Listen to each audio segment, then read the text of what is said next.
2012年7月、これまでに経験したことのないような大雨が九州北部を襲った。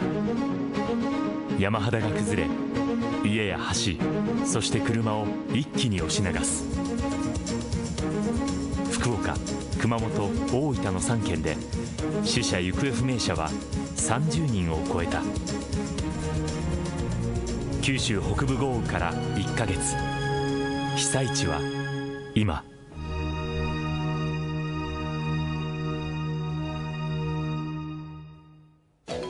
生放送でお送りいたします。九州北部豪雨から1ヶ月、被災地は今。こんばんは。こんばんは。川上正幸です。池尻和歌子です。記録的な大雨がもたらした今回の豪雨災害、その爪痕はまだ癒えていませんが、被災地では懸命な復旧作業が今も続けられています。今回の災害では熊本や大分でも大きな被害が出ましたが、共感テレビでは災害発生当初から福岡の被災地に入り、被害の状況などを連日お伝えしてきました。私たちも災害発生後に被災地を訪れ、被害に遭った皆さんに直接会ってお話を伺いました。そして今回、災害から1ヶ月が経ち、特に被害が大きかった筑後地方を中心に再びお邪魔をして、皆さんは今どうされているのか取材をしてきました。そして今日は大分県の県境に近いこちら、浮橋に田中瑞希アナウンサーがいます。田中さん。はい、今回の豪雨で大変激しい被害を受けましたこの浮橋なんですけれども、山間部の方にあります締原地区に今来ています。一人の方が亡くなり、川の氾濫で家屋も流出するなど大変被害が大きかったんです。この締原地区で今日ご紹介するのは、災害の後生まれた一人の女の子の赤ちゃんなんですね。この赤ちゃんが生まれるまでにはあるドラマがあったんです。後ほど詳しくお伝えします。可愛いですね。少し眠いのかなという感じもしますが、後ほどこの赤ちゃんについてはお伝えをしていきたいと思います。さて、今回の九州北部豪雨なんですが、気象庁はこう言い表しました。こちらです。経験したことのないような大雨。経験したことのない大雨がいかなる猛威を振るったのか、発生からのドキュメントです。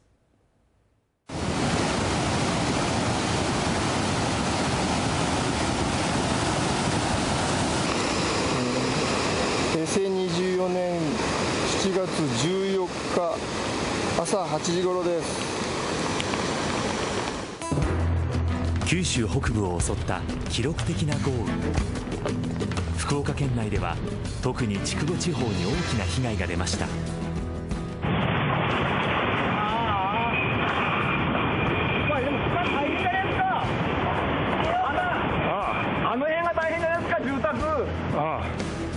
山肌がうなりを上げて崩れ、土砂がブドウ畑を押し流しました。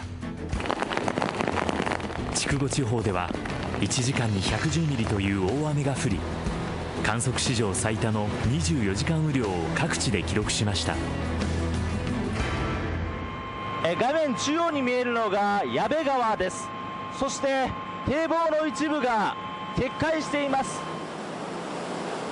矢部川流域の柳川市などおよそ19万人に避難指示が一時出されました。二次災害があったらね、怖いも娘のところに避難します。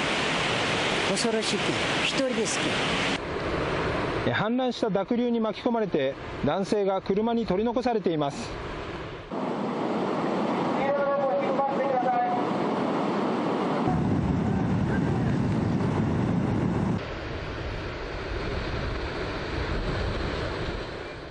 もう生きとる気持ちでせんやったですね。でその後に直球を持ってきなったのが、こっちでよかったと思ったんですよ。もう涙出たですよ。九州北部豪雨による福岡、熊本、大分3県の死者・行方不明者は30人を超えました。被害総額はこれまでに把握されている分だけでも3県でおよそ1700億円に上っています。福岡県内の死者は4人、家屋の被害はおよそ7600棟、山間部では土砂崩れが次々に発生。道路が寸断され、一時5000人以上が孤立状態となる地区も出ました。ここは川はなかったとですよ。もうここは川じゃないで、もう前は道路なんですよね。で畑があって、でもう川は裏なんですよ。今川のように見えているここが道路だったのが今川になっちゃってるわけですね。そうです、はい。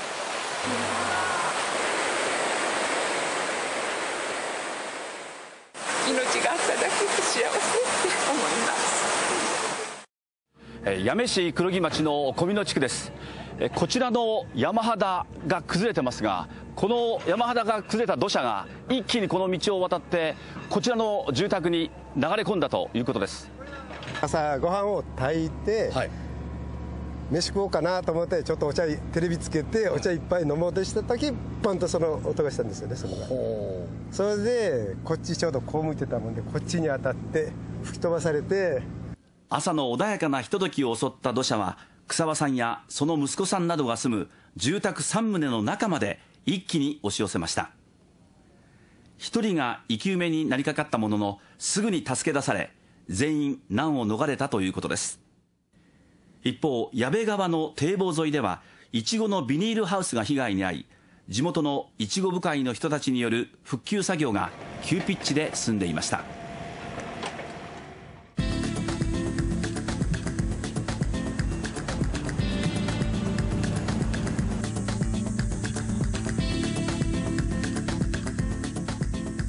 だけ家事はやめたくないからですね、復興の方で頑張っていきたいと思います。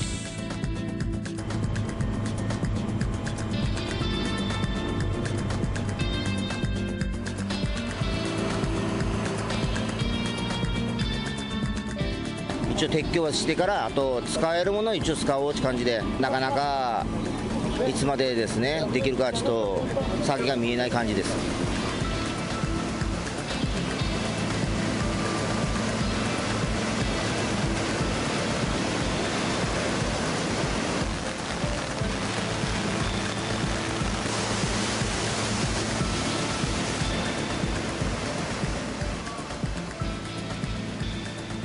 橋がもうね崩れ取ろうと思って思いましたけど、全然橋もすごかですよ。石橋この頃になったらやっぱ素晴らしい橋だなと思ってですね。北部九州に記録的な豪雨が降り続いて、筑後川は日頃の温和な姿を一変。昭和28年におよそ1000人の死者行方不明者を出した西日本水害。筑後川流域だけでなく矢部川流域の八女市も大きな被害を受けました。当時を知る八女市長野地区の男性です。昭和28年のここまで、はい、こんなんとここにましたか。自然の力の星か。およそ60年前の大災害を思い起こさせる被害。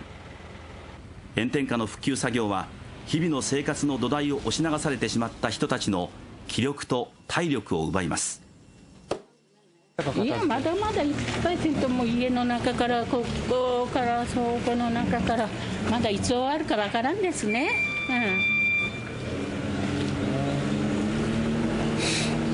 悲しい本当、どうしていいかわからないです。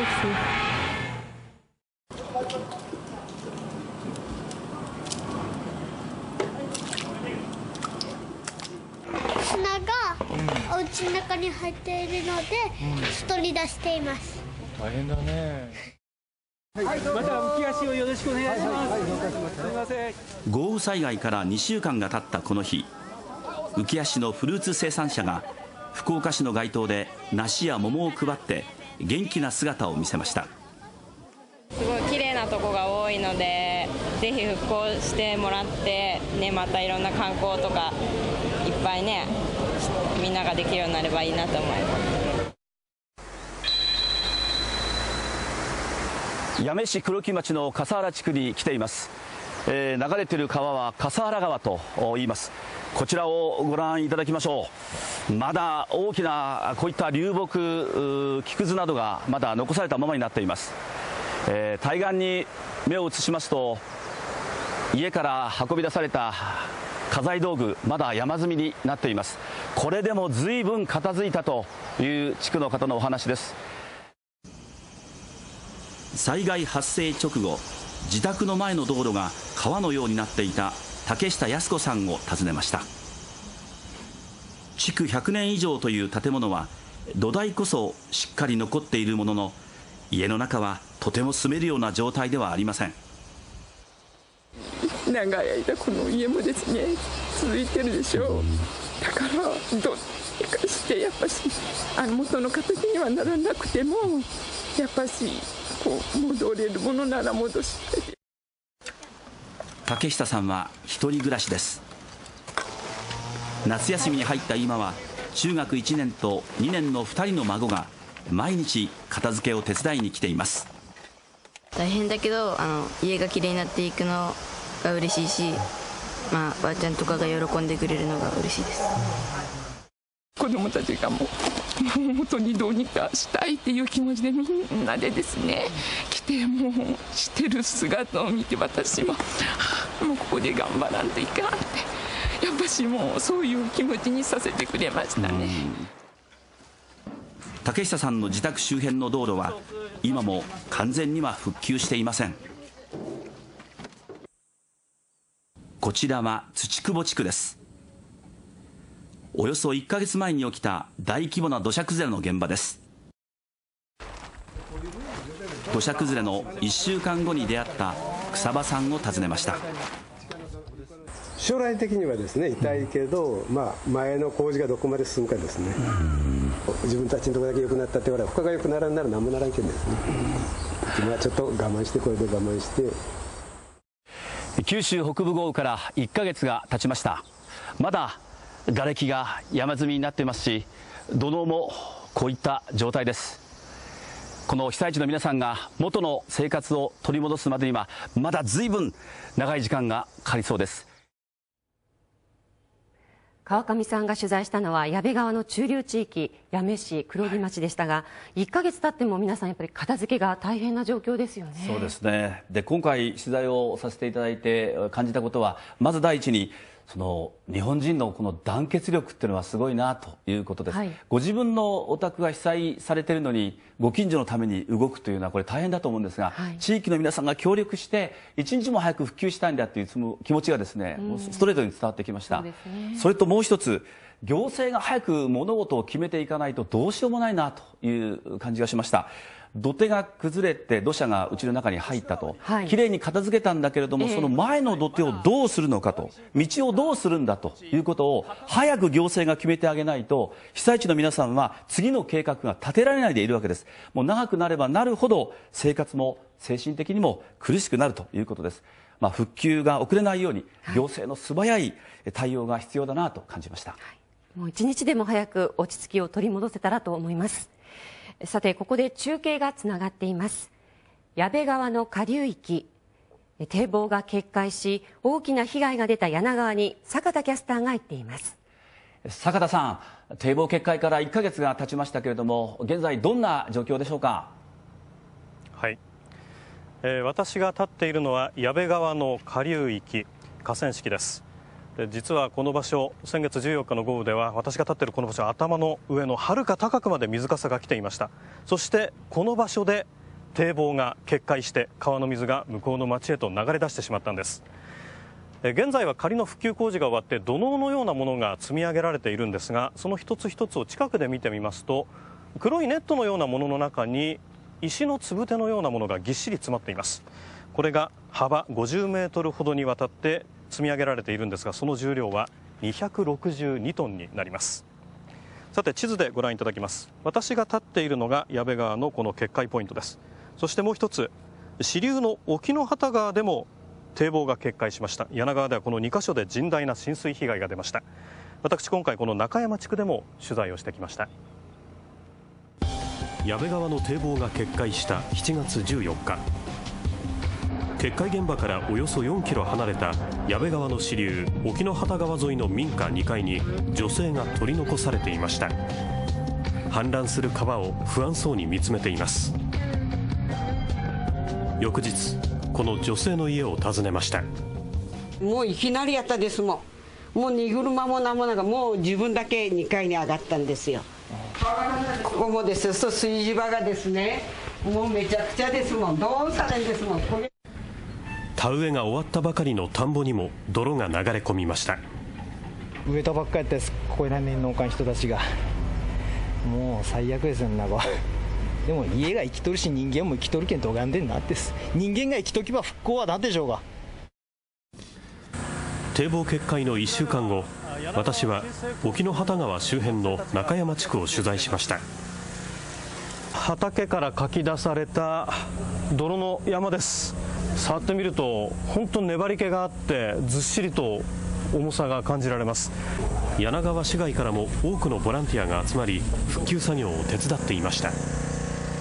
畑の方に泥が入り込んでましたんで、その泥の撤去ですね、この機械がですね入らないんで、もう本当人力でやるしかないかなと思います。東日本大震災の被災地宮城県仙台市も職員を派遣し、被害認定の手続きなどの支援に当たりました。支流の沖ノ畑川も氾濫した矢部川。堤防はなぜ50メートルにもわたり決壊したのでしょうか。キーワードはパイピングです。矢部川の堤防が決壊したのは川のカーブ部分の内側です。通常決壊は外側部分で起きることが多く、専門家は珍しいケースだと指摘します。土は当然水が染み込みますから、出水時に水位が上がって要は堤防の中に水が染み込み始めると、どうしてもですね、水道ができて堤防がパイピングという現象で破壊するということが時々見られます。大雨で川の水位が高い状態が長く続くと、土の堤防に水が染み込もうとする力が強くなっていきます。そして堤防の土を巻き込みながら水とともに土が噴き出します。これがパイピングと呼ばれる現象です。今後同じような豪雨に見舞われた時、どこでこういうことが起こるか予測は難しいので、やはり日頃からのですね、点検ですね。いわゆる水が例えば堤防を通って反対側に、これ漏水っていうんですが、漏水がないかとか、あるいは堤防に亀裂が入ってないかとかを常時点検してないと、やはりそういった不安は今後も続くと思います。集中豪雨から1ヶ月ほど経ちましたが、ここはビニールハウスがたくさん並んでいたところなんですが、今すべて重機によって解体作業が進められています。この中山地区の皆さん、今どういった暮らしをされているんでしょうか。こんにちは。吉村さんですよね。以前2週間ほど前こちらで取材させていただいた RKB です。その後いかがですか。その後どうにかこうにか一歩ずつですね。吉村さんの家はボランティアの協力もあって床下に溜まっていた泥はほぼ撤去が終わりましたが、1階部分はまだ住むことができない状態です。来年がどうかなとね。来年また雨が降ればね、また堤防が切るんじゃないかなで、皆さんはおそらく一緒と思いますよ。被災者の皆さん、厳しい生活が続いています。後ろに仮復旧の土ののようなものが見えますが、これ全部で742トンになるということです。さて、被災から1ヶ月後の状況を見ましたけれども、元の生活環境の回復までは本当に大変な労力、そして時間がかかります。それを一つ一つ親類縁者などの力を借りながら一つずつ本当に元の姿へ戻るよう日々努力を続けていらっしゃるなと思いました。そして農業の方に至っては次の収穫まで収入が断たれてしまう、そして農機具なども壊れてしまっているということで途方に暮れていらっしゃいました。坂田さん、皆さん本当に多くの不安を抱えていらっしゃるようですよね。そうですね。特にですね、今回取材した時に基本的な片付けは終わってるんですが、空き家になっている家も何軒もありました。住むことを諦めて引っ越してしまった方もいらっしゃるわけです。ですから住人の方は次にまた同じような水害が起きたらどうしようというその不安と、地域社会自体が形を変えていってしまうのではないか、そういった不安の声も聞かれました。堤防の復旧の見通しというのはどうなんでしょう。例えばこの矢部川でしたら全長61キロ、その両岸にある堤防というのは基本的には土を積み上げたものなんです。これを補強するというのはコストの面から現実的ではありません。ですからいかに行政側が避難などの情報を的確に出せるか、そして地域の方は日頃から異変はないか、そして迅速に避難できるよう意識をしていくことが重要だと思われます。今後も取材を続けていこうと思います。柳川市から中継でお伝えしました。続いてはこちらも大きな被害が出ました。うきは市浮羽町しめばる地区からの報告です。はい。このしめばる地区からの報告なんですけれども、こちらの写真をご覧いただきたいと思います。こちらの写真は被災地から自衛隊のヘリコプターで救出される女性です。実はこの女性は妊娠をしていて、翌日が出産予定日だったんです。浮橋のしめばる地区、今回の豪雨による被害が最も激しかった地域の一つです。災害発生から3日目、カメラが現地に入りました。すみません、RKB テレビです。どうもご苦労様です。これ今何をされてるんでしょうか。今ここの重機取り除いて、木材とか取り除いて、行方不明者がいないかということで救出したんですけど、娘さんはですね、だからもうお母さんの方は離れ離れになってしまう。しめばる地区では今回の豪雨による洪水で1人が犠牲になりました。民家の浸水や倒壊も多発。久保山さんも被災した一人です。ここは畑と家があったんです。で、あそこの石井さん通だから見てると思います。そこら辺までも水が家の建物自体はもう全く消滅しました。さらにこの地区には出産を間近に控えた妊婦さんもいたそうです。ただ一人15日の出産控えた人がいて、で店長の奥さん、レストランの店長の奥様が出産を控えてたんですか。そう、15日が予定日で。そのレストランに行ってみると、激しく倒壊した建物が目に飛び込んできました。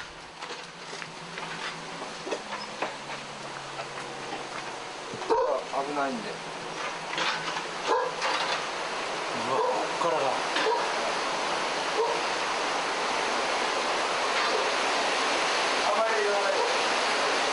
どうですか、営業再開のめどっていうのは。営業再開はまあ無理ですね。レストランとしてはちょっと機能しない状態なんで。そして妊娠していた奥さんは出産予定日の前日、一時的に水が引いた間に自衛隊のヘリが救出していました。その後、奥さんは救急車で久留米市内の病院に運ばれました。そして新しい命は浮橋のしめばる地区、今回の豪雨による被害が最も激しかった地域の一つです。災害発生から2週間後、私たちは再びあのレストランを訪ねました。スペイン料理イビサ、県外からも多くの人が訪れるお店です。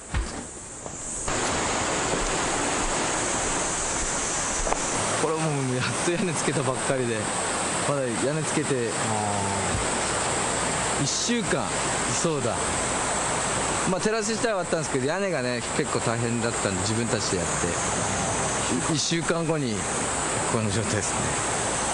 ここで住むって決めた以上、そういうこともね考えながら生きていかなければいけないんだなと思いながら、見通しっていうのがまだ2週間経ってもまだやっぱりすぐは出ないからですね、早急に出さないとね、うしずくちゃんが生まれてもう本当ね、あれがもう救いの種で。豪雨と洪水の中で自衛隊のヘリに救助された奥さん、無事出産したのです。7月31日、予定日から16日も遅れての出産でした。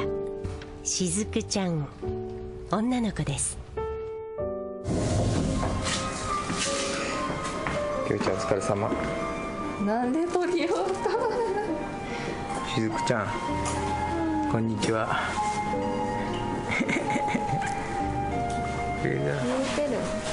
夕方生まれました。やっとすごい時間かかったみたいずっと心配で、仕事もね、やっぱりね、やっぱ2週間過ぎてからはやっぱりずっとちょっと落ち着かなかったですね。救助していただいてヘリコプターに乗せてもらったんですけど、いや、やっぱ怖かったのかなとか思ったんですけどようやくこれで復興に安心して取り掛かりますね。尾花さんは早速店の再開に向けて動き出しました。ここから進入路を作ってですね、テラスからこうえぐられてるじゃないですか。店を再開するため土木業者との打ち合わせを重ねています。8月1日、花火大会の会場。尾花さんはレストラン再開までの仮店舗を探すと同時に各地のイベントで出張販売、従業員と家族の生活費を稼いでいます。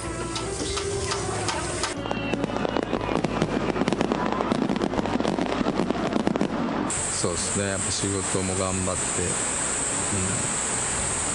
復興もね頑張って、お父さん忙しいですね。それやその他いろいろなバンドと、なんかもしかしてもうすぐということで、こちらには尾花光さん、そして奥さんの京子さんと主人公のしずくちゃんに来ていただきました。もう本当に今しずくちゃんすやすや眠っていて、もう見ているみんなを笑顔にしてくれるような、そんな存在ですね。元気な赤ちゃんが生まれました。おめでとうございます。おめでとうございます。ありがとうございます。いや安産だったということですけれども、予定日より16日も過ぎて生まれたんですよね。もうそれまでどんな気持ちで過ごしてらっしゃいました？やっぱりみんなからですね、まだまだって言われるのもあってちょっと不安だったんですけど、生まれたの顔を見てほっとしました。生まれた時いかがでしたか、ひかるさん？いや、もう感動して泣きました。泣きましたか。しずくちゃんっていうお名前なんですけれども、どういう思いを込めてつけられたんですか？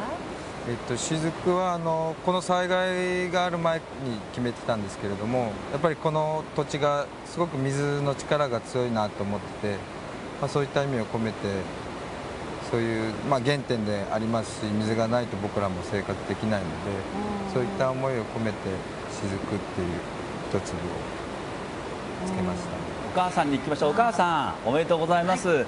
周りの人や地域の皆さんにとってこのしずくちゃんの誕生っていうのは本当に希望の光になってるんじゃないでしょうか。そうだと嬉しいです。3394グラム、幸せの重さがずしんときますね、お母さん。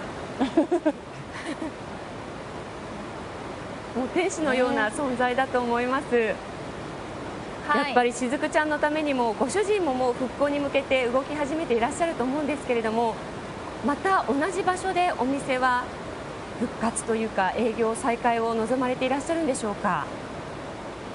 そうですね、今少しずつ今日からですけれども崖の崩れた部分も復興に向けて工事していきますので、少しずつでき次第レストラン営業していきたいなと思ってます。今日は災害後初めてスモークも行われて、その商品も並ぶイベントをね考えていらっしゃるそうですね。はい、そうですね。一応9月28、29、30ですね、土曜日日曜日なんですけれども、ミノフェスタというお祭りを浮橋市内でやる予定でございます。で渋沢知らずオーケストラっていうちょっと30人ぐらいのバンドなんですけれども、そちらを呼んで浮き輪の生産者やいろいろな方たちブースを設けて復興をみんなで盛り上げていきたいなと思っております。たくさんの方に来ていただきたいですよね。はい、本当にこの可愛らしいしずくちゃんの名の通り、希望のひとしずくが大きな大きな本当希望の泉になってこう湧き出ることを私も本当に楽しみにしています。そういう存在になっていっていただきたいですね、しずくちゃんはね。ということで今日は、災害を乗り越えてお母さんと一緒に頑張って生まれてきてくれて、地域の皆さんにも力を与えてくれているしずくちゃんの誕生秘話をご紹介しました。はい、おばるさんご夫妻、そしてしずくちゃんもう眠っちゃってましたけども、ね、はい、夜分にありがとうございました。ありがとうございました。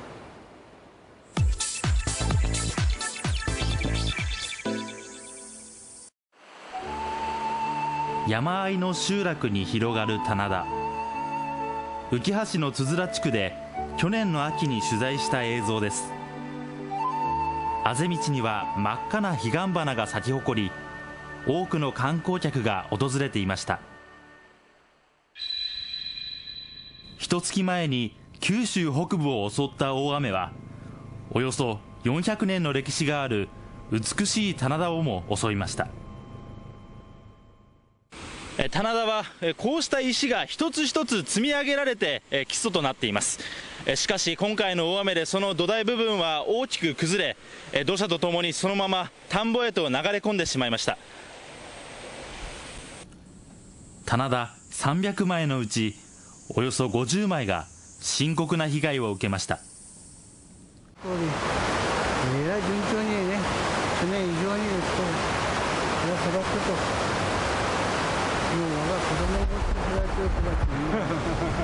涙が出ることがですよね。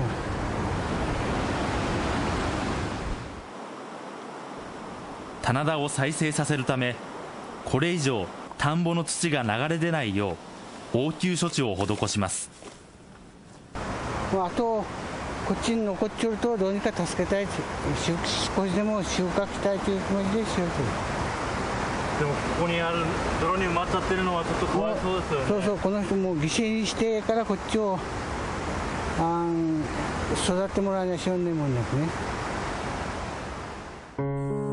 被害を受けたのは棚田だけではありません。崩れた土砂は一直線に集落に襲いかかりました。そしてそのまま棚田の方へ駆け下りていきました。現場の周辺では家の壁や柱がそのまま瓦礫となって残されています。自宅はこの辺りに全部あったんですけど、もうそうですので、あとはもう土砂だけですね。最初はもう本当何も思いつかないというか、真っ白というか考えつかない、想像していないことが起きたので、全然何という考えというのも思いつかんですね。あの豪雨災害から2週間余り、棚田を視察した行政の担当者にやり場のない気持ちをぶつける人もいました。今回の災害についての調査を行いますので、その結果でですね、ご報告いたします。その結果が出て、いつ出てくるかがわからんでしょうが。それはもうこんな惨めな生活で情けないです。もう何にも食べる気もしなくて。つづら地区には5世帯20人が暮らしていました。高齢化が進む集落を襲った災害は地元の人たちに重くのしかかっています。ここの生活を離れたくないばってもこうしても離れねえかもね。このつづらを元通りしてもらうとが一番いいばってね。水路に手を入れて必死に泥をかき出し、草をむしる男性がいました。実はこれで屋敷からここまで送り寄ったんですよ。このパイプそしてこの田んぼを賄ったんですけどですね、もう今屋敷のとこが潰れしもたき、もう水が今後になったもんですけ。稲は順調に育っているように見えますが、棚田の土の表面は乾ききっています。土砂崩れで水路の一部が壊れ、最も水が必要なこの時期に田んぼに水を引くことができなくなっているのです。先人のたちがやっぱり田を開いて米を作ってるのに、そういうことを忘れんない、やっぱりこう棚田を守っていかんと、みんながつづらに来ておいしい米を食べてもらうということが私の願いです。本当に美しい棚田が様子が一変してましたね。残念ですよね。江戸時代から代々守られてきた地域の宝を次の世代に引き継ぎたいと、そんな思いで頑張っていらっしゃる方がいらっしゃるんです。さて、こちらも美しい景色が広がっていました。続いては矢部川の上流に位置する八女市の星野村です。一時は村全体が孤立した星野村の今を私が取材してきました。寸断された生活道路、病気の人はドクターヘリで搬送。八女市星野村は災害直後、地域全体が一時孤立状態になりました。ライフラインで最も影響が出たのが水道です。ほとんどの家で断水になり、災害発生の1週間後に取材したこちらのお宅では、井戸水を近くの人に分けていました。会いたかったです。お母さん、お元気そうですね。井戸水の方は順調ですか？はいはい。ちょっと見せてもらっていいですか？はい。今どうですか、皆さんこう水もらいにまだ来られてますか？今はもうね、はい。水がもう来るようになったけど、水が来るようになったんですね。よかったですね。じゃあこの井戸水もそんな星野村も含め八女市では今月10日に断水はすべて解消されたそうです。星野村のこの辺の皆さんは本当にこう仲がいいというか、皆さんねそうですね、田舎はね、みんな仲がいいけん。なんとか大変な状況ですけど、乗り越えられそうですか？そうですね。なんとかやっていかないかんですね。飲み水の心配はなくなりましたが、未だに残る大雨の懸念があります。土砂ダムです。ちょっと不思議な、星野村の民家が集まる地区にできたこの池はもともとあったわけではありません。崩れた土砂で星野川がせき止められ、川の流れや雨が溜まってできたいわゆる土砂ダムです。水面の下には茶畑などがあったということです。災害発生から1週間後、橋の上から心配そうに眺めていた女性です。あんまり降らないんです。うわー、本当でも変わらない状況ですね。1ヶ月と1ヶ月と変わりませんですよ。若干水位は少なくなってるかなっていう感じはしますね。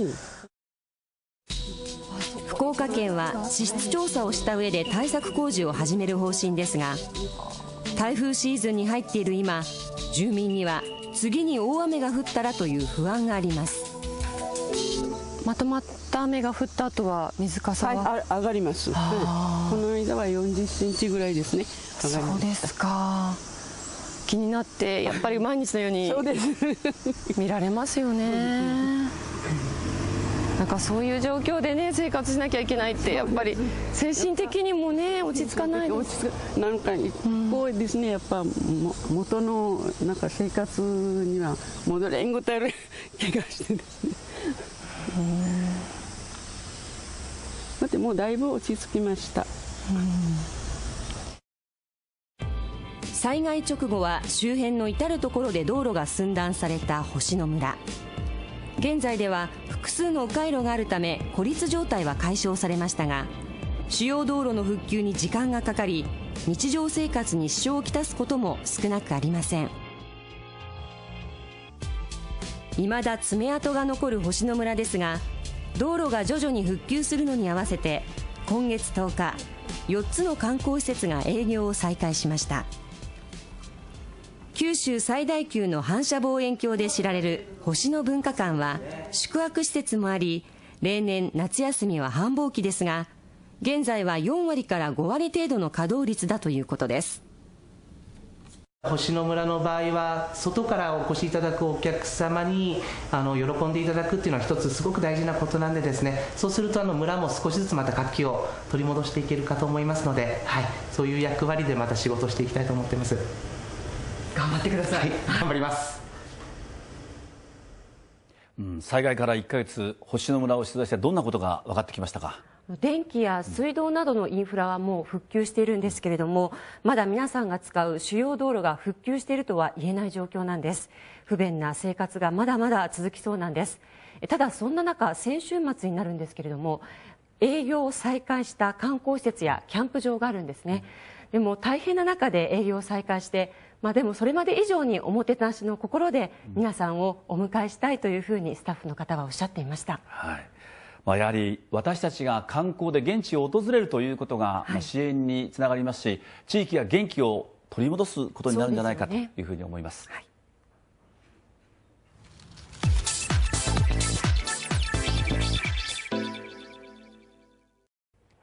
続いては八女市長野地区からの報告です。50年間丹精込めて作り続けたおばあちゃん手作りの線香花火。水害の被害に遭っても線香花火はおばあちゃんにとって希望の灯火でした。夏の夜の風物詩、線香花火。素朴で儚げな光を放つ線香花火は、手仕事から生まれる小さな芸術品です。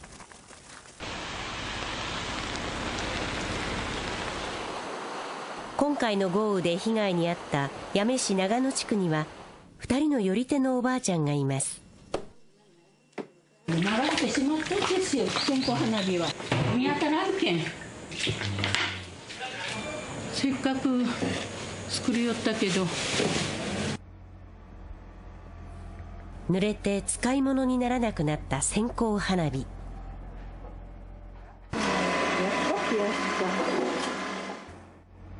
内職でおばあちゃんが心を込めて作った線香花火です。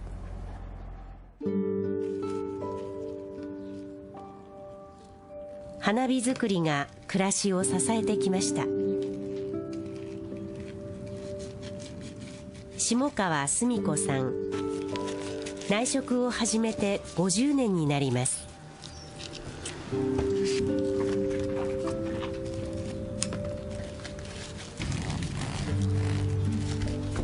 指先を真っ黒にしながら一本一本丁寧に。今もなこれは、これよりはよりきらんですね。一人一人違うけんでね、ひねり方のね、ここのしまっとらんとここまで上がってからが玉のプツンチすぐ落ちるんですよ。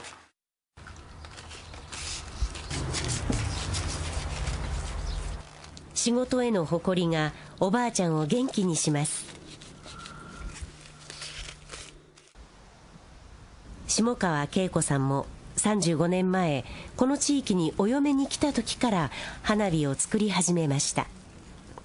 おばあちゃん、あら、自転車持ってこんやった。自転車持ってきてもいいけど。泉ちゃんとこの昔のおばあちゃんもこんなとこしよったとじゃないね。うん、ばあちゃんもよった。ばあちゃんね、昔のおばあちゃんね、しよったとよね。線香花火って手作業って初めて知りました。すごいなと思います。すごいな、ちょも。おばちゃんが寄り方が悪いとここでポツンチ落ちるとたいね。ね、ちょっと検査ばしてちょうだい。はい。うわ、輪っかになった。お、それよ。そんな風にならにゃいかんとよね。すごい。すごい。やっぱ日本でねできたね線香花火は違うち思ったね。7月の豪雨で2人の寄り手のおばあちゃんが暮らす長野地区は道路が川のようになり、家が浸水。築110年の澄子さんの自宅も半壊しました。床の間に置かれたぐっしょりと濡れた線香花火。1ヶ月かけて精魂込めて寄り上げた1万6000本の線香花火です。長野地区は地域の人たちが力を合わせ、少しずつ昔の姿を取り戻そうとしています。澄子さんの家の前には仮の住まいとしてプレハブが建ちました。これで寝泊まりができるようになりました。時間の早か1時間でもちょっと時間のもう早かきんで、やっぱ花火は巻きたかもう一時すとでちからまたじゃんじゃん花巻くそうですね、はい、また線香花火作ってほしいですね。そうですね、待ってる方、たくさんいらっしゃると思います、はい、頑張っていただきたいです。それではここでお知らせです。福岡県では九州北部豪雨などの集中豪雨で県内に大きな被害が出たことを受けて、ご覧の金融機関の口座で今月31日まで義援金の振り込みを受け付けています。窓口で手続きをした場合、手数料はかかりません。生放送でお届けしてきました九州北部豪雨から1ヶ月、被災地は今。復興への道は始まったばかりかもしれません。まだ1ヶ月です。課題も山積みです。これからが長い道のりだとは思いますけれども、災害に立ち向かい、そして元気に歩み出した被災地の方々の姿に私たちは生きる頼もしさを感じました。そして地域の皆さんの絆の強さも感じました。今回改めて取材をして本当に助け合いの心が復興への大きな力になるのではないでしょうか。本当に皆さんの団結力というのはすごいですね。強かったですよね。はい、さて、すでに台風シーズンに入っています。今回の記録的な豪雨災害を教訓として今後どう災害に備え、災害時にどんな対応が必要なのかを取材して、また皆さんにお伝えしていきたいと思います。